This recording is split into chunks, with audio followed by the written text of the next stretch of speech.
apples like this. And I thought, oops, nope, something came up with my computer. So I think that this is actually a good maybe thing to do starting, all the time, because we're not going to want to touch all the apples and all the honey and go around the table. And, in this new normal that we're going to be living in, where we might not want to touch each other's germs. And this is something that's just for me. It's my apples and honey. And Phyllis, is that disposable, that little plate and cup that you're using? So, these are disposable, although I do wash them and reuse them every year. She's such a liar. No, she doesn't. Yeah, no, you don't. I agree. These are actually, I have these because of Liz, because she doesn't let me throw anything away. Ordinarily, yes, if she wasn't around, I would throw this away and get new stuff next year, but I'm trying to be a good girl. That's a nice idea, because you can put that on the plate for before everyone comes. Yes, and I actually have bigger plates. They're squares that I use for Pesach, different holiday, but I put all the things on the Seder plate. Everyone I do that also. Their own Seder plate, so you're not, it takes so much time to pass the stuff around. Anyway, everyone dipping apples in honey. Seder shorter. it does speed things up. Everybody wants to get to the food, and so normally, I would make the salad for a small group, not for a big group, because when I have my group of 20, 30 people here, they want the soup, the gefilte fish, the brisket, the chicken, and if I don't make it, there's anarchy. So, So I have a question. You cut the figs in half, I see. I'll hold it.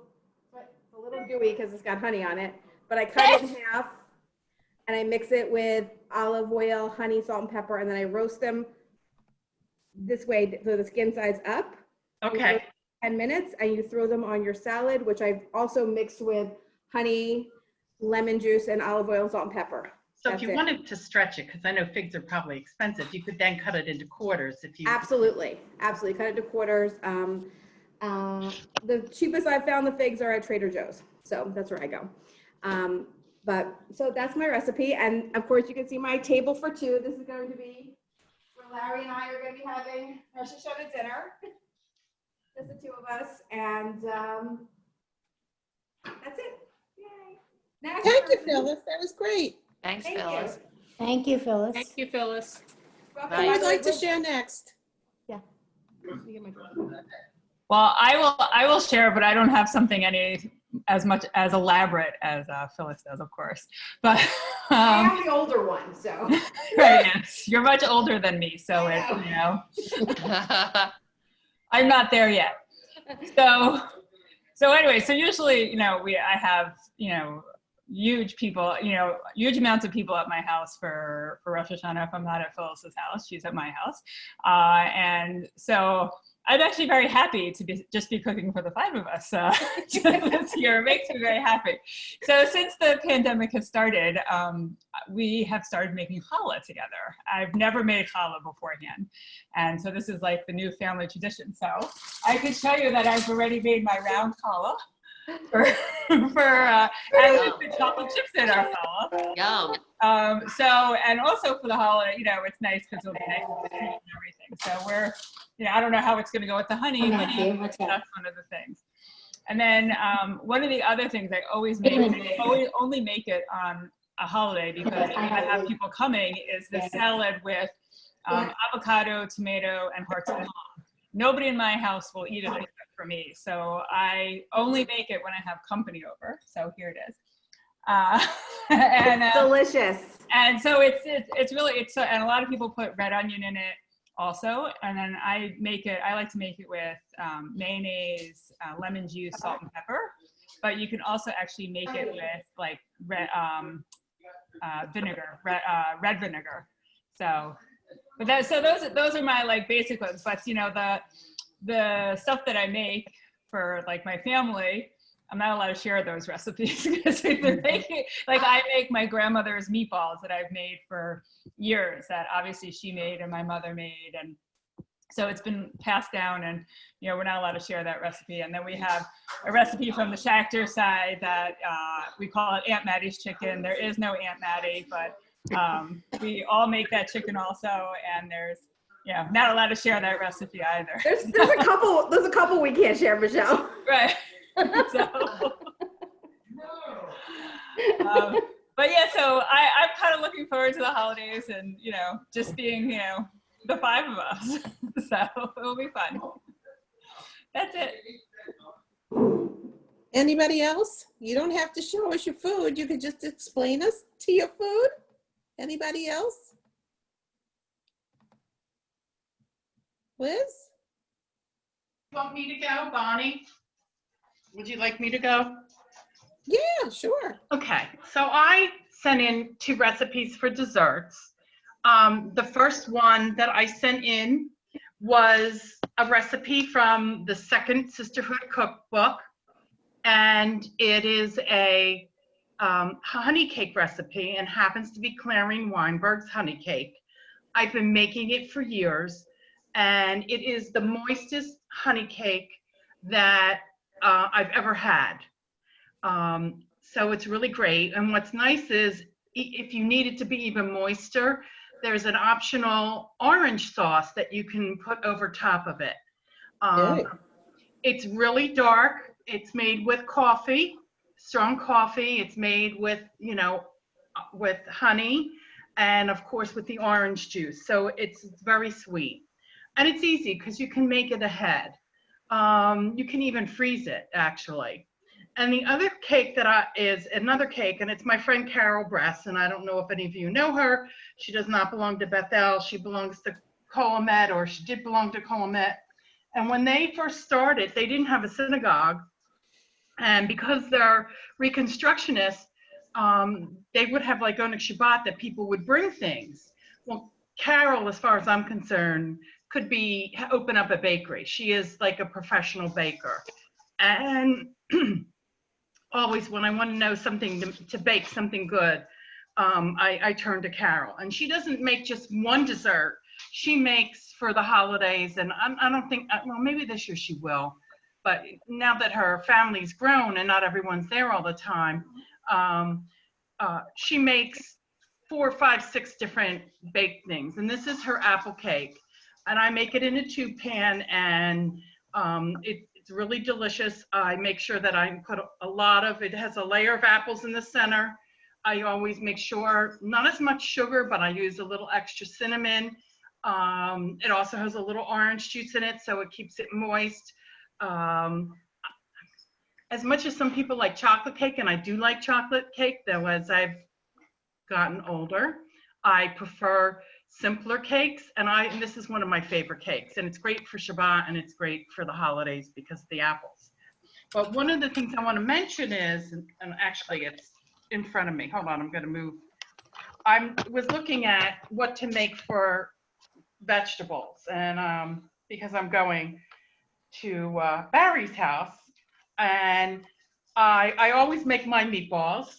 That's one of the mainstays, my sweet and sour meatballs. But one of the things that I decided to do was to look to see what I had in some of my millions or hundreds of cookbooks. And one of the things I found was for Simmus, and they had 2 of them. And so I'm going to kind of make a hybrid this year. I'll let you know how it turns out, because I have a lot of fresh carrots that I grew in my garden that I want to use, and also it calls for sweet potatoes, so it's carrots and sweet potatoes. I'm going to leave out the prunes because that's not one of my favorite, but one of them had a lot of different kinds of dried fruit in it. And hopefully we'll do this again maybe for Passover, because I make something at Passover that was from the Jewish exponent, and from, what was her name? Fanny. Remember, Phyllis? Fanny? No.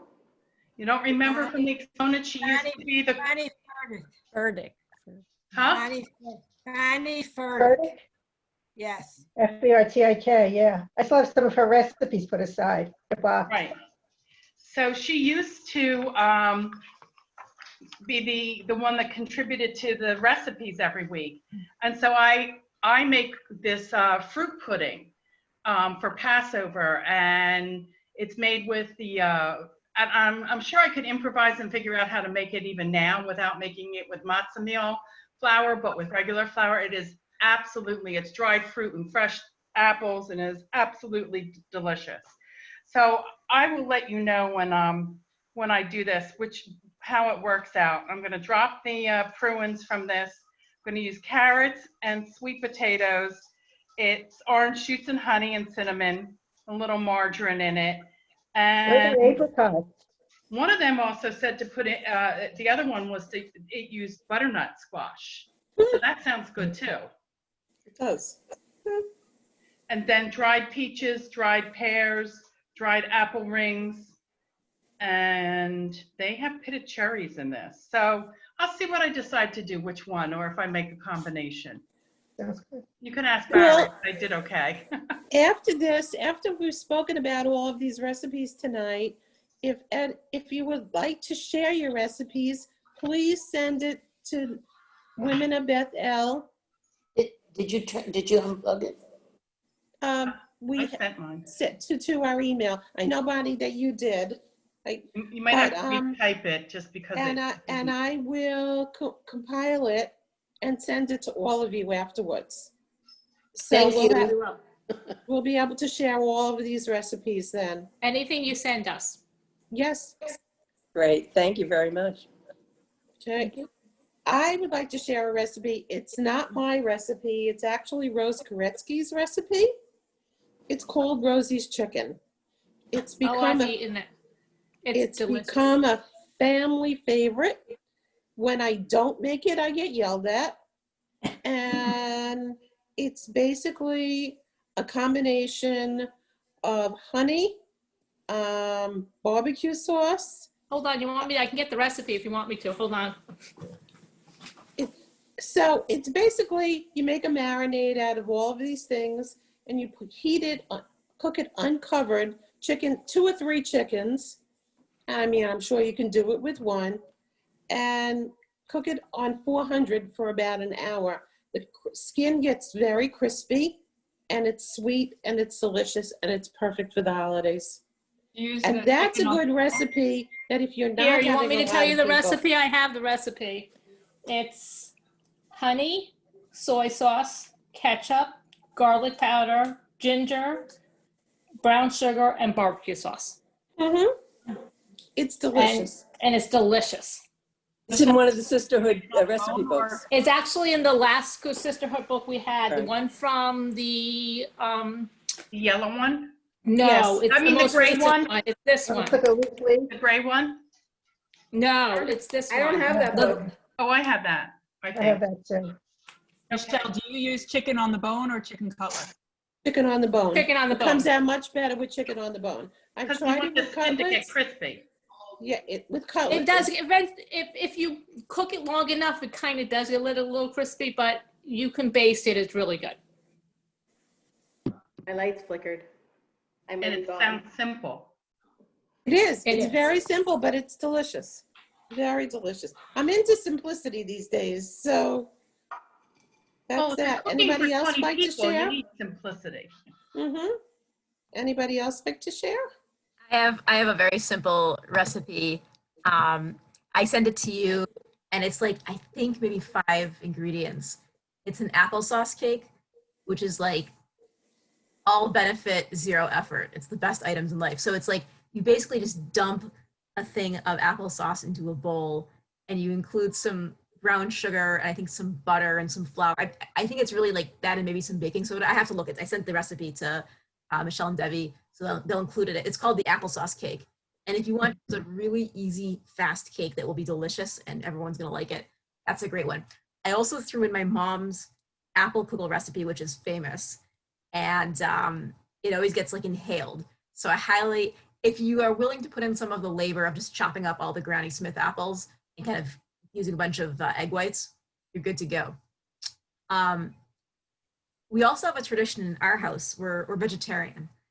And so there's that saying that you should be like a head and not a tail on the new year. And so many people have the tradition of eating fish or whatnot, something with a head, but we're not going to eat a fish head. So we always try to eat some kind of vegetable head. So usually it's cabbage. So we always make sure to eat some kind of cabbage dish. So I included also one of our go-to cabbage recipes. It's very easy and filling. But that's always our shtick for Rosh Hashanah. And I have a few others I put in there too that are quite yummy. And one other trick that I found out when I was living in Nova Scotia, I had a salad that I like to make that involves pomegranate seeds. And over there, a lot of the times the produce in the store was only what was in season. Like they didn't have a lot of imports like we do. So I went into this panic the first year I was there. Where are all the pomegranates? And so a friend of mine there explained that the hack there is to get frozen pomegranate seeds in the freezer aisle because you can get those kind of preserved. So that's now, it's actually much easier to make it with that because you don't have to like go through the whole chopping and hitting out experience. So I highly recommend frozen pomegranate seeds in all of your Rosh Hashanah recipes. That's my Who sells them? Rosh Hashanah hack. Who sells them?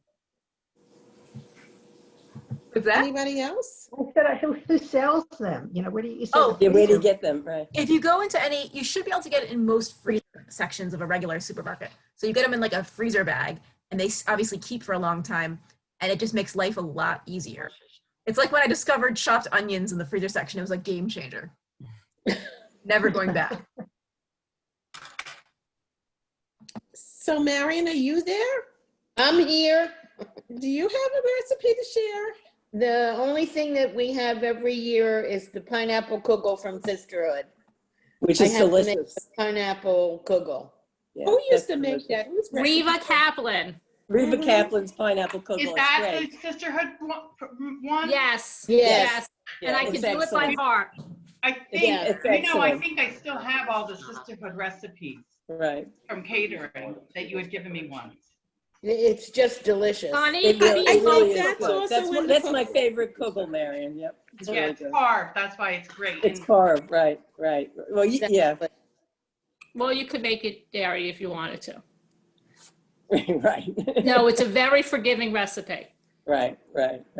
I also sent in an apple cake recipe. Yes, Uh, I similar- received that. Yeah, I did but receive it. I have a question. When I'm from New York, and we just called apple cake. And when I moved to this area many years ago, a non-Jewish friend from the hospital where I worked gave me an apple cake recipe, but they called it Jewish apple cake. And I never knew that apple cake had a religion like Jewish or Catholic. But I guess in this area, an apple cake is often called a Jewish apple cake. Okay. Never heard of that before. So. Yeah, I guess I also, Usually the only ones who make apple cake. apple cake seems to be our thing tonight. I also submitted, Carol and Bonnie, I also submitted an apple cake recipe. And it was, my in-laws used to live at the shore, and before the Atlantic City Expressway was built and you took the old roads, you passed a lot of farmers markets, and there was a White Horse Farm. Apparently they sold a lot of apples, and they printed their recipe, and it was called Jewish apple cake. Jewish apple cake. So my mother-in-law passed it to me, and I've made it for years, and I've shared it with my daughter. But I never thought about that yes, here in this area we call it Jewish apple. Jewish apple cake. Yeah, New York is just an apple cake. There are no Jews in New York. right.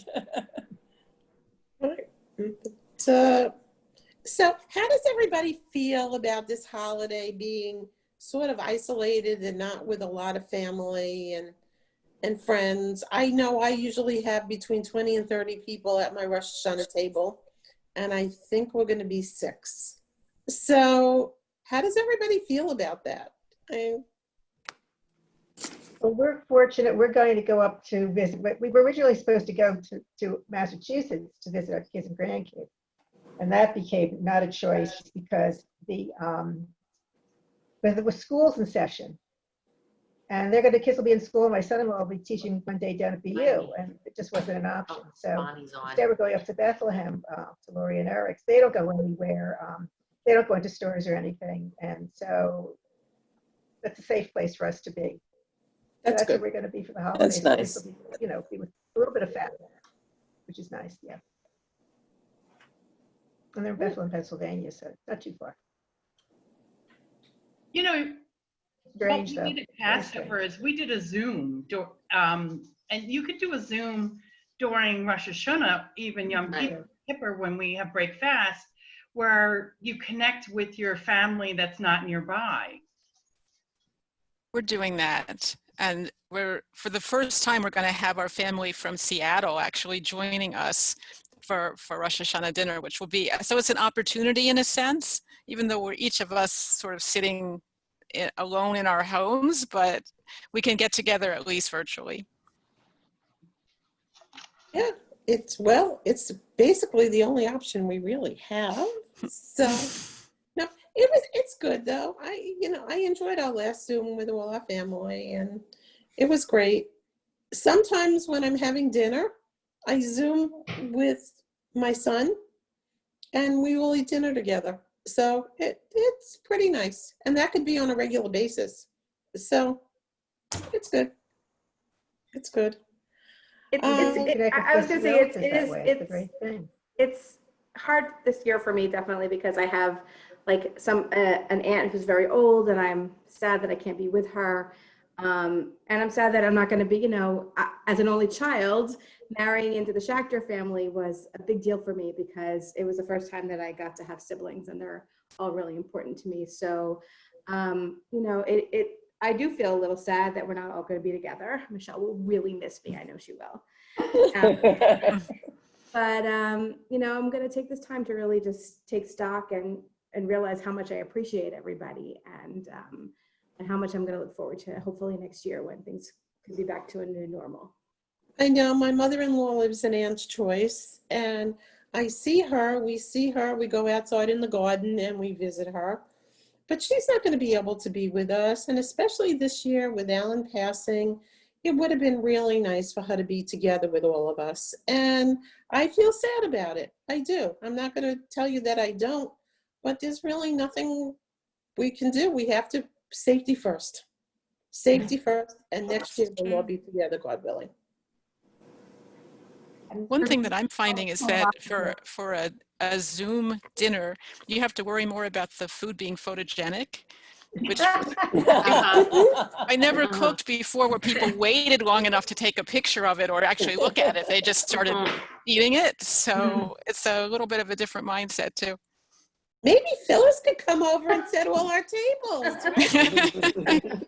I want Rosemary Berger to come and set my table. Yeah. Right. Thank you. Thank you. Thank you for all that. right.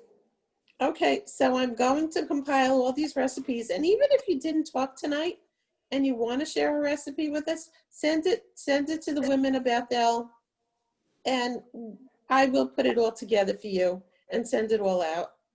Thank you. Yes, it's women of Bethel at BethelYardley.org. Did you get mine? Yes. Yes. Okay, good. Yep. So You got mine? I don't think it'll be Yes. this week, but it will probably be next week. We'll send them all out. Thank you so much. Thank you. Okay. Thank you for doing this. This is It was lovely. nice seeing everybody. Thank you so much, women of everybody. Bethel, and everybody for being here. It's so good to see everybody. And thank you for everyone's Good to recipes. see you. Thank you guys for. Shana Tova. Take good Shana care. Tova. Bye. Bye-bye. Bye.